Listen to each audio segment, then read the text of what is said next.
Hello and welcome back to my channel. I am going to jump right in and I'm going to talk about 5 steps to leaving a narcissist. So, whether you're married, whether you're living with this person, these can all be just as relevant.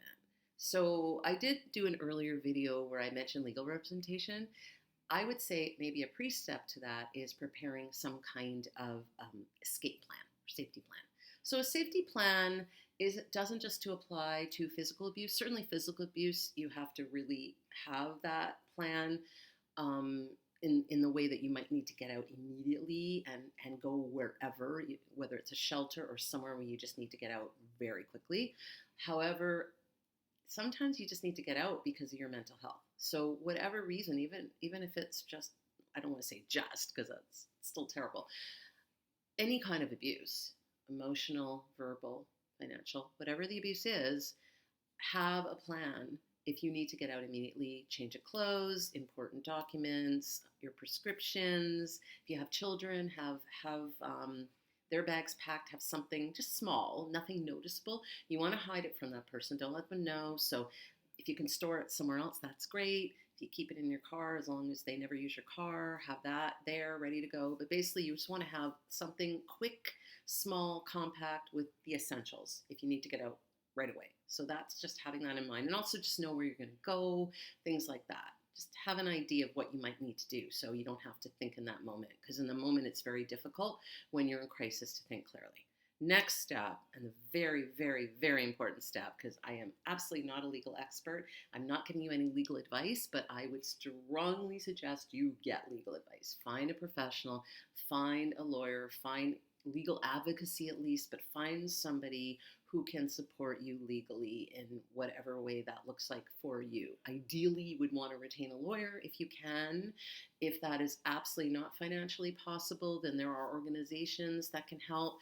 You could always, if you have a therapist, you could ask them or call your local crisis line, ask for referrals to various organizations, and they can at least offer you some ideas or some help.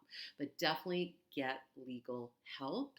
Find out what your rights are, find out what you're entitled to, so you kind of have an idea going forward. They might give you some steps of things to do and some advice of how you can prepare, because you want to be smart about this. You don't want to ever let on that you're going to the abusive person, the narcissist.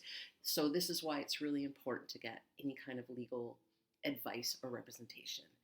Finances, number 3, which is again something your lawyer would advise you on in more detail, but basically just figure out your finances. I know most lawyers will tell you, get into your account, take out as much money as you can.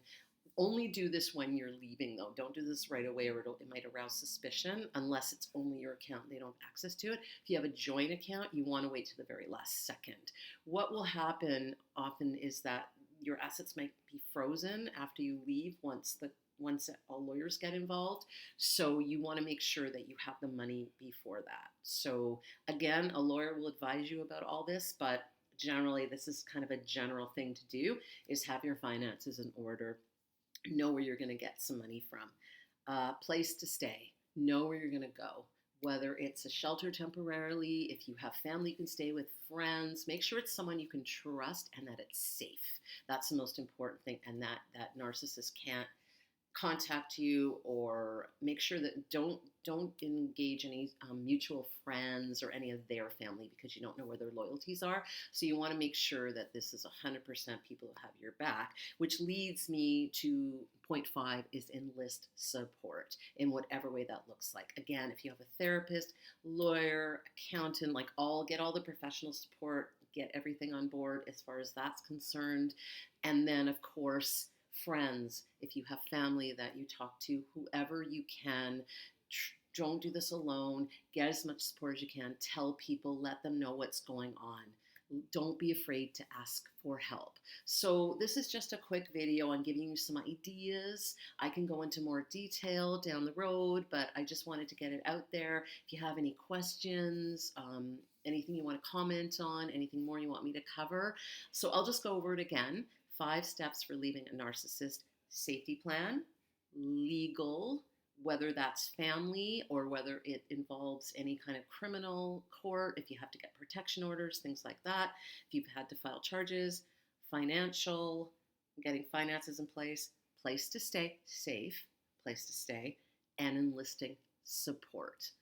So thank you so much for watching. Thank you for your support and your comments. And please like and subscribe, and I will see you in the next one. Bye for now.